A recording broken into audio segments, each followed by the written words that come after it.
Welcome to the Storykeepers, a space where we dive into the journey of immigrants who have left familiar shores and stepped into the unknown. These stories aren't just about moving countries. They are about navigating new customs, expectations, and an attempt to fit in by trying to be authentic to who you are. Today, we explore the story of a guest who has not only adapted to a new country but also found ways to turn challenges into resilience and uncertainty into growth. Our guest for today is a food service professional who has built her life around adaptability, determination, and skill. Beyond managing kitchens and catering events, she has navigated the complexities of life as an immigrant, learning the rhythms of new culture, creating a community, and finding her place into a foreign land. Welcome, Priya, to the Storykeepers. Thank you. Thank you so much. It's Such a pleasure. a joy to have you here. Thank you. It's a great pleasure. Thank you. So let's begin. Sure. Let's begin at the beginning. Yes. Okay, it's been a while that you are living in America. Correct. How many years has it been? It's been 25 years. Wow, that's a lifetime. Yes. Second life. Yeah, almost, right? So, do you remember the decision when it came, how it came?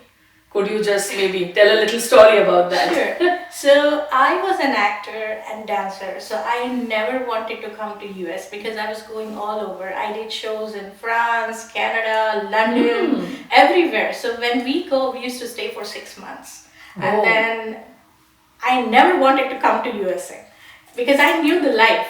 And then, Bipin came into my life and everything changed. We got married and 2002 I came in USA. Okay, so it was a decision that you took as a family that Correct. that's the next step and Correct. we need to take that. Correct. Okay, Yes. okay. Do you remember the first day, the first month, and how different was it than the life you left behind? Well, it was a limelight life for me before. And when I stepped into US, it was very different. I didn't know anything. I knew the culture, but I didn't know how to do the day-to-day things in the US because it was difficult. First thing was like I was not able to drive for at least 3-4 months. When I came here, then I learned driving, and then of course I used to drive in India, but you know, in India I had a chauffeur, so I never bothered about it. Different life.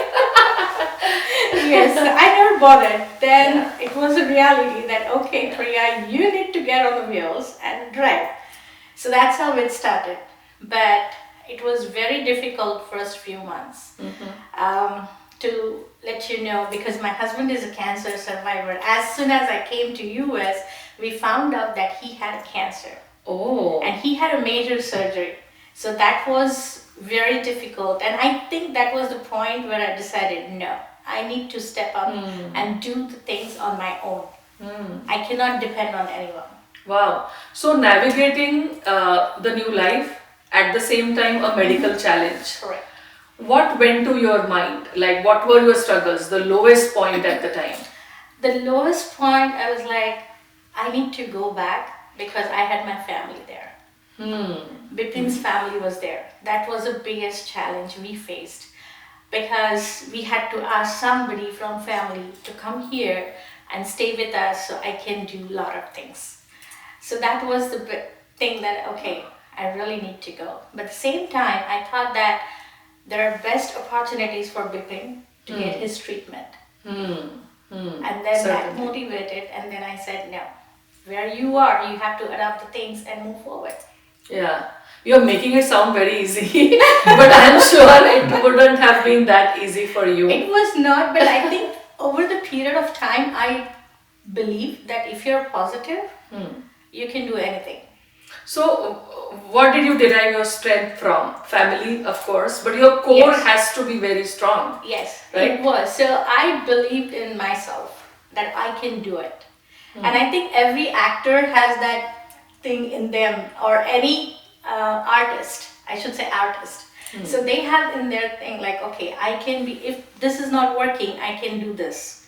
If this is not working, let me try something Figure else. something else Yes. So I guess that was my thing, that I figured it out, how to do the things, where to get all the things, and just moved on.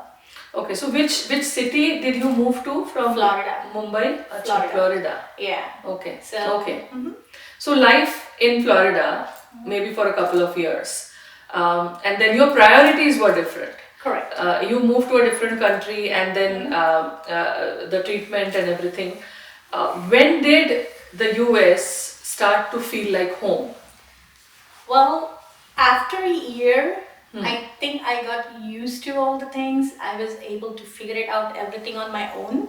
And that's how I felt, okay, now this is my home. I need to do things here.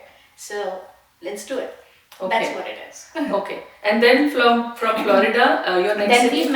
we were looking for an opportunity because I was in a different field. And my husband, being Gujarati, he wanted to do some business.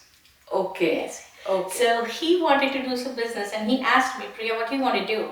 And he was hoping that I will not say restaurant.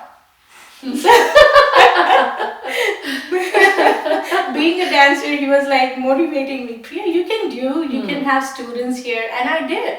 So when we moved to Pennsylvania, I used to have my own academy, Priya's Dance Academy.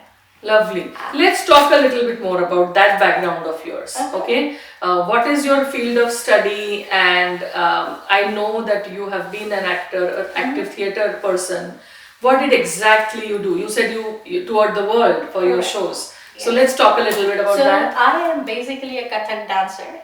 I learned my Kathak initially from Arun Chandiwale, and then I learned from my Kathak from Vasatrauji Gadge.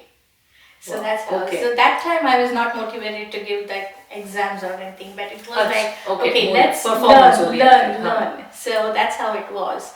And when I was in, I guess, 5th or 6th grade, I joined Chandrashala, which is Durga Jali. Avishkar Chandrashala. Yes. Oh, who doesn't know about it? So it was a big, and I think there I felt that this is something I can do it. And my parents, they were always supportive. They never said that don't do that. Okay, but being from a very middle class family, my dad and mom used to say just one thing: graduate first and then do whatever you want to do it. And that's what it was. Yeah. I think every Maharashtrian middle class parents would always emphasize the importance of education. Correct. Right? Correct. And then when I was in school, I was in St. Columba, so Ramesh Puravji. So I learned folk from him. Wow. So that was something that... These are such big names. Yes, I was very lucky. So then it started. Then I was in Balnatya. Then also I was in Gujarati Balnatya because my mom was a teacher in Gujarati school. Oh, that's how you know the language. Yes. So that's how I started a little bit from there. And then after Durga Jali Gauri, then I continued my dance. And then I did my Rangamancha Pravesh. That time Subalda was a guest. Wow. Okay. Yes. Okay. So, and then I used to do like some competitions, like state Subalda competitions. Subal Sarkar, who was a famous choreographer. Yes. Okay. Yes. So when he saw me there, he gave me an opportunity to do Patli Re Patli. So that was my first film. Wow. Yeah. Then I did SAWAII. And that was opposite? Lakshmi Kandere. Yes, I want you to say that. And then I did my first professional play, which is Savlo Gundhar with Machendra Kamble. Very successful. Then I did Shariyantra with Ramesh Bhatkar, Girish Oak. So that's how my journey started. Then I was also more on Gujarati stage, Gujarati serials. I did a lot of voiceover. My famous voiceover is Jungle Book. I did Radha. Oh man, wow. Yes, Little Mermaid. So that time it was just all those things were coming up. Yeah. Right? So all the animation films and everything. Wow. So I did voiceovers for that. Wow. Such varied jobs, if I may say so. And again, bringing you back. So after, when you say you achieved so much, you worked with the best of the best, and then love happened. Yeah. And then, Well, it was an arranged marriage. okay, okay, love happened later. Later. It is a big decision, Priya. Yes. It's a very, very Yes. big decision because you are stepping into the unknown. You want to make it work, of course, all of us do. And then the medical challenges that came in. Okay, so now you are in Pennsylvania. Correct. And you and your husband talk about doing something, some Correct. business related activity. Okay, Correct. yes, now So we can then start. I still was thinking like, okay, I can do dancing. I had students. I was doing very good. But somewhere in my mind, it was like, because classes were after 4 o'clock. All day, I was not doing anything. After the schools ended and Correct, everything. correct. Yeah, And Saturdays, kids would come. Sundays, obviously. Yeah. But that time, I think, well, let me go back a little bit. When we used to do all these shows all over, that time the culture was so different. We used to go somewhere like Shariyantra tour. We all went together, Savita Tai and all that, Savita Prabhune. We used to cook ourselves. Oh. So that's how I started getting those flavors, doing some new things and all that. So somewhere it was there that I need to do something in food industry. So I started doing creative things. I started doing something at home. Then my friends asked me, hey, can you do this? I said, okay, let me do it. And that's how I started slowly. Then I told Bipin that, Bipin, I want to do something on my own, which will be the business. So first thing he asked me, what do you know about restaurant business? I said, nothing. I know that I know cooking. I can feed people. Then he said, okay. So we used to have a restaurant. We used to always go there. He casually asked the owner. He was very friendly. My wife wants to work, and he looked at us and was like, no. So then second time when we went there, Bipin asked, okay, how about that I invest some money in your business and let Priya work? So the deal was 6 months, and within 3 months I told Bipin, I'm ready. We need to open our own. Wow. So we had a banquet bar and a restaurant, middle of nowhere. So first thing, the challenge was, in 2004-5, people did not know much about Indian cuisine. Yeah, especially that part of the Correct. country. They were all meat and potatoes. So I was a little skeptical. How do I do this now? So we used to have buffet, and people used to come and see, smell it, and go back. They never tried it. And then I said, okay, I told my servers and everything, let them try garlic naan.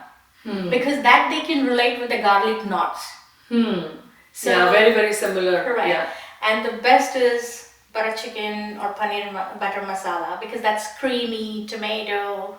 They know chicken masala. So Yeah, that's similar palate wise. Correct, correct. So we used to give them free, at least try it. First they did not. Okay, we'll try. They used to take whether they ate or no, I don't know. Yeah. But then slowly, they were coming in. Wow. And then it was a very, very busy restaurant. How lovely. Oh man. Again, you're making it sound very easy, but I'm sure. So, but you just told me that within 3 months you told Vipin that you were ready. Correct. Okay. What prompted you to kind of have that faith and say that yes, now we can venture out? So I knew exactly that I know cooking and everything, but I did not know that how the restaurant system works. So I guess when I went and saw all that, I knew, and then just not traditional, but I can do something better. I had ideas. So that's what the point, like, okay, this I know the basic. Now I can be more creative and do my own things. So having faith again, your core, Yes. right? Yes. Awesome. And then from Pennsylvania, then to Dallas. Yeah, so as I said, Bipin was a cancer survivor and he couldn't take the cold weather. So that was the point. It was a peak period that my restaurants used to be very busy. People started knowing me. But unfortunately, we had to take a decision that we need to move to a hot place, whereas like either Texas or back to Florida. Then I said, I don't want to go to Florida again. Then I said, let me go and check it out. how Texas is. I had a couple of friends here, and they were like, please come see, you'll enjoy it. And I said, okay. I came here, I stayed, I looked for the opportunities, and that's how I liked it. So, Pennsylvania was a couple of years again? Yes. Okay. When you were deciding your path, crafting that particular path for yourself, did the local community help you in any way? Did you find support in the Indian people there? Did you make friends right away? What was the scene? Not right away, but as I said, I also had my dance academy.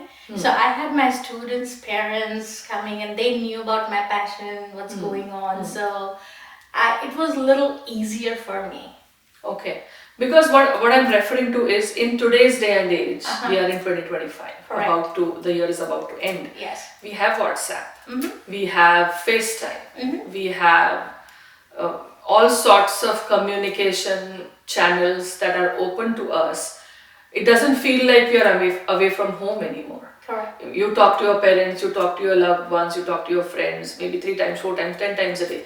This was not the case back in the day. No. It must be so difficult to kind of wait for those, I remember there were calling cards. Yes. Right? And there was Skype. Correct. Skype. And this is a little sad story, but I want to share how it was that time. When we were in Pennsylvania, I always see how we used to get connected, because open internet, and there used to be Sakhi. Yes, it had just started. Sakhi had just started, yes, and I used to read. I used to love to read all, especially the what's going on in the movie or yes. That's how I started. And as you said, that I used to call my mom. Okay, we used to have timings. Okay, mom, I'll call you this time. Okay, I'll call you that time. And I called my mom and dad, and they didn't pick up the call. So I was like, okay, maybe they're busy. Then I slept. I got up in the morning. I was reading it, and I saw a small news about accident. And then it was very difficult for me. I was just glancing it, and I saw my brother's name on it. Yeah, my first cousin. And then I said, no, not him. Maybe some other person. Maybe somebody else. Then I saw all his family. They had an accident in Pune-Bombay Expressway. That time it was very bad.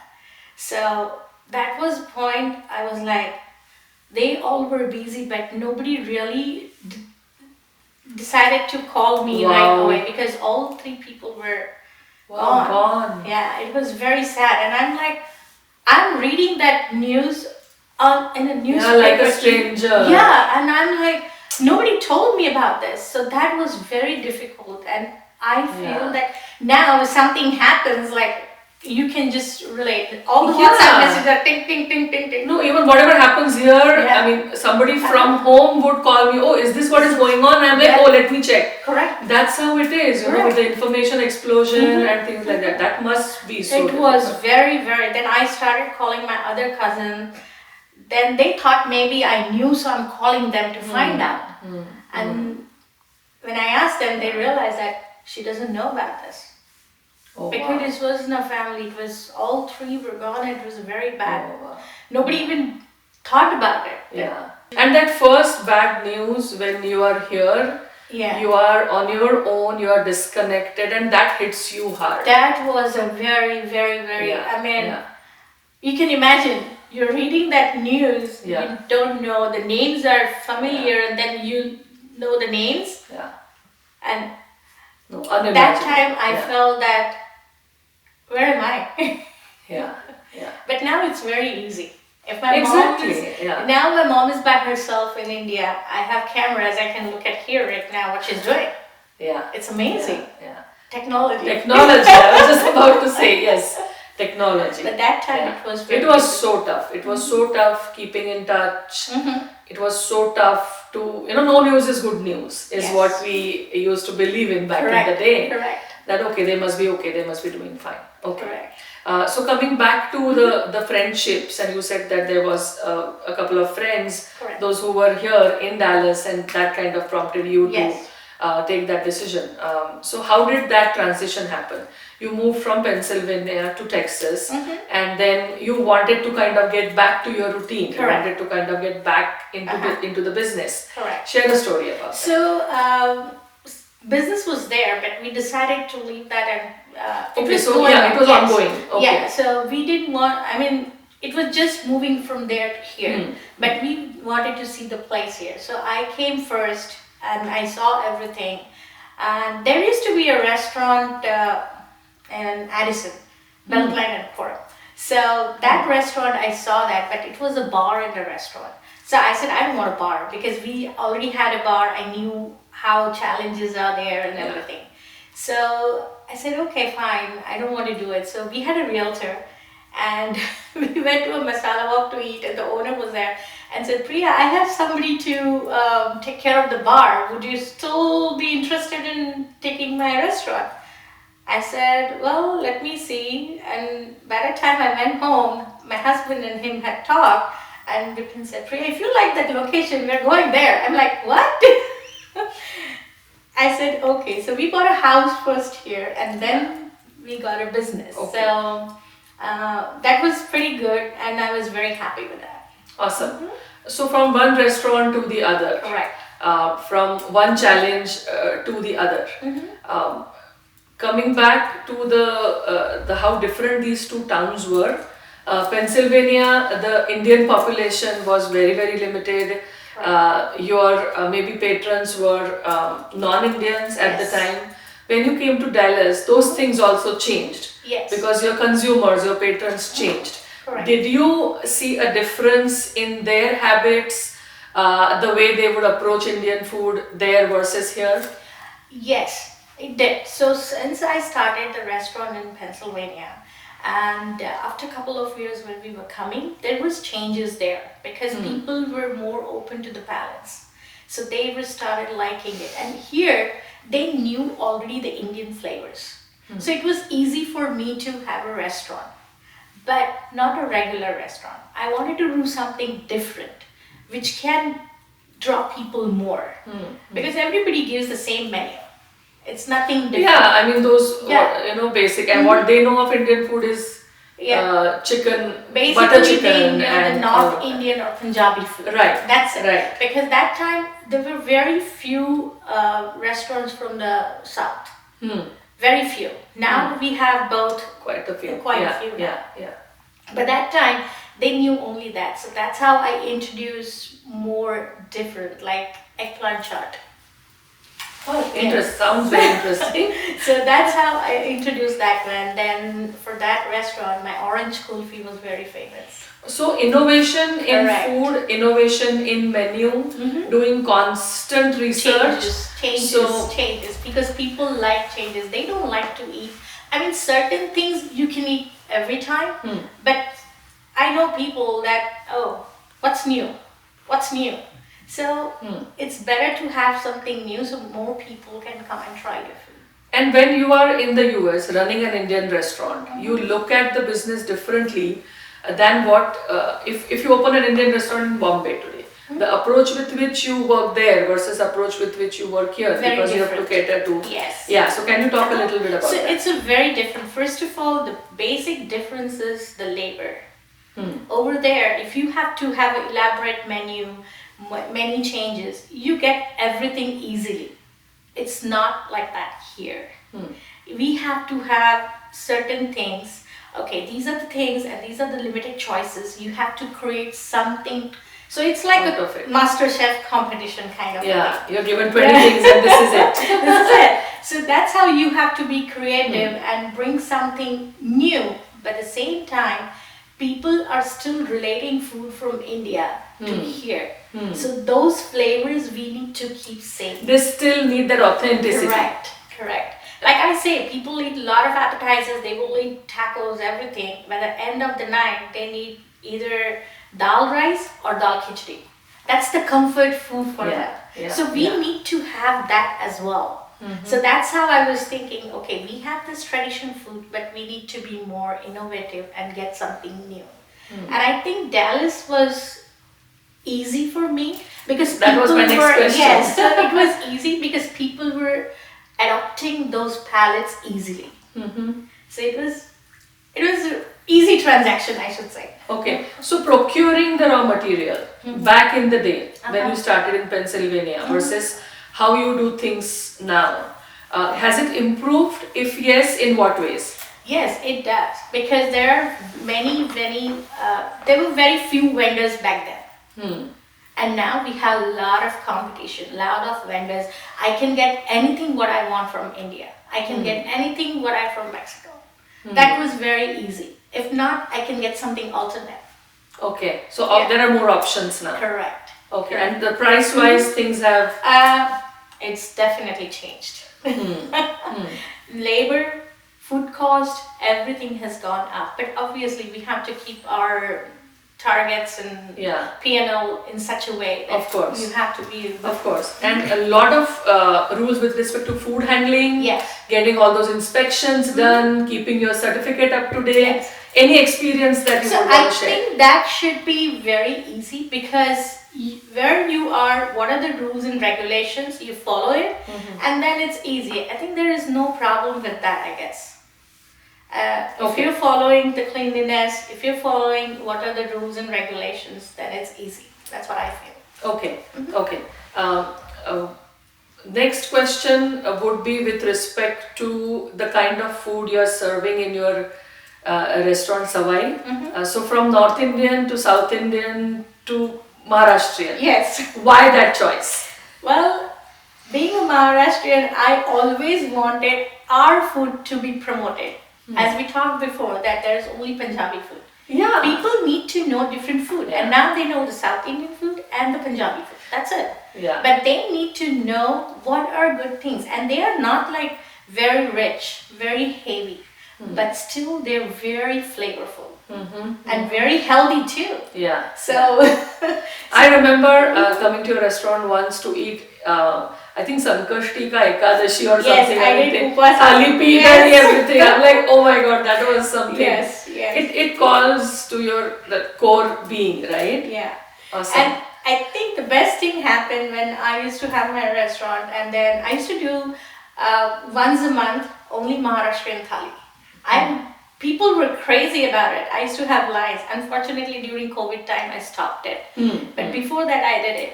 And when the group of college students freshly came from India, they used to come there. Such a blessing for all of those people. And they used to call me Kaku, and first of all, I'm like, what? But I said, that's okay. Maybe they are thinking that I'm someone from... able to identify your face with somebody. Then I said, okay, you can call me Maushi, Kaku, anything. That's totally fine. But I was happy because they were very close to me then. They used to come, they used to text me, message me, when is the next one? So that kept me motivating that, okay, we need to do more and more and more. Beautiful, beautiful. So you run a successful restaurant and now you do weddings. Yes. And what's next? What is your journey going to look like? Well, till now I did weddings in Texas. Now the next is I'm doing more and more weddings all over USA. Way to go! Yes. So what does it entail? Does it entail a partnership with people? How do you look at building a community around you? Being a woman who is in restaurant business, how do you look at community building? So there are so many girls or ladies, they know food, they know passion, they have a passion, but they don't know how to pursue it as a profession. So I have a couple of friends, they are not from here, they're from out of town, and we just talked about it and they said that I have this, but I don't know how to do it. I said, okay, just do it, say yes, I'll back you up. And we are successfully doing 2 weddings next year, one in Chicago and one in Seattle. How lovely. Yes. How lovely. So you believe in helping others. Correct. I do. Why is that? Because when I was doing on my own, there was no helping hand. I did face challenges. My husband, he was just counting money or writing checks. But he cannot even make chai, and he cannot make even tea. So I know the challenges, how it happened and everything. So I feel that if they want to do something. They had a Priya back then. And there's no harm, there's no harm. In fact, I look at it this way, if you spread yourself, you will get more from them too. That's how it is. Like I have friends there, so they are handling it. I'm backing up them. But my business is also growing. Yeah. That's how it is. How lovely. But not everybody thinks like this, right? I mean, I must applaud the sentiment, the emotion with which you just said that, okay, I'm ready to offer help and you can come and talk to me and you can ask me questions. I think that's how we all are going to grow together. Yes, I believe that. And as I said, there's nothing, if you don't want to ask anything, okay, just share your, I love that. That's what I said. Share what you want to say, right? Yeah. So that's how it is. Then I'm there to listen. If I have a solution, I can say, but at least I can channelize you. Okay, go there and find the way what you want to do. Because nobody was there for me. And I'm more than happy to help them. At least, not financially, but at least there's a support. Okay. Yeah. And your expertise, your experience. Correct. They don't have to make the same mistakes that probably you made because there was no resource. Yeah. And I'm very happy in this profession. I'm very happy. No regrets at all. But people ask me, why don't you come and consult, do the consulting? And I said, no, I don't want to do that. That's I don't too want dry. that. Because I cannot have those emotions. Okay, you can do this. Okay, then it's like rules and regulations of the work, and then follow that. I don't want that. Yeah. I cannot be creative then. That's true. That's true. That's true. Yeah. Okay, we are coming towards the end of our session. I didn't even kind of realize that we've been talking for so long. But to summarize everything, you've been in this country for 25 long years. It's a very long time.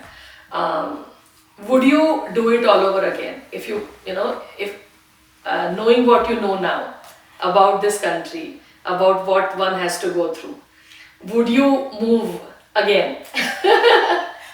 Well, it's a difficult question. It is. You mean that move back? 25-year-old Priya, Yeah. you know about this country enough. Okay. If Bipin comes to you and tells you, okay, we are going to move to USA, knowing what you know now, would you move?